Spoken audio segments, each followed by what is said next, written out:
மருதாணி பவுடர் வந்து எல்லா இடத்துலையும் கிடைக்குது சார். அவுரி பொடியும் எல்லா இடத்துலையும் கிடைக்குது. ஒரு தலைக்கு எவ்வளோ வேணுமன்றது ஒவ்வொரு ஸ்பூன் எடுத்துக்கணும் சார். 2 இப்போ ஸ்பூன் மருதாணி எடுத்தோம்னா, 1 ஸ்பூன் அவுரி விதை. அவுரி பவுடர் இருக்கு. அவுரி. அப்புறம் அந்த பீடாங்கள்லாம் போடுற இடத்துல கத்தான்னு ஒரு பொருள் இருக்கும் சார்.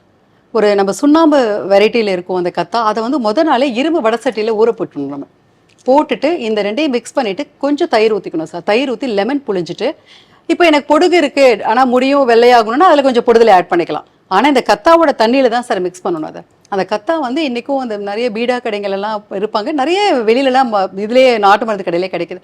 அது போட்டோம்னா நார்மலா இப்ப நம்மளுக்கு வந்து 1 மாசம் வரும் சார் அந்த டை. இயற்கையான டை. அதுல வந்து நீங்க சோத்துக்கத்தாழை போட்டுக்கலாம், இல்ல நெல்லிக்காய் பொடி போட்டுக்கலாம். அவுரியும் மருதாணியும் தான் சார் இதுல மெயின். 2 ஸ்பூனுக்கு 1 ஸ்பூன் 2 ஸ்பூன் மருதாணினா 1 ஸ்பூன் அவுரி போட்டுட்டு, இந்த கத்தாவ ஊற வச்சிருக்கோம் பார்த்தீங்களா? ஒரு சின்ன பிட்டு போதும் சார். சின்னோண்டு ஒரு ஒரு சின்ன கியூப் அளவுக்கு போட்டாவே போதும். அதே நெறைய வரும். மறுபடியும் அத தண்ணீய ஊத்தி வச்சுட்டோம். நெக்ஸ்ட் டைம்க்கு டைக்கு இத யூஸ் பண்ணிக்கலாம். இன்னைக்கும் கத்தாலாம் வந்து இப்ப கிடைக்கிறது இல்ல சார். ஆனா நாட்டு மருந்து கடையில பழம்பெரிய நாட்டு மருந்து கடையில கிடைக்குது.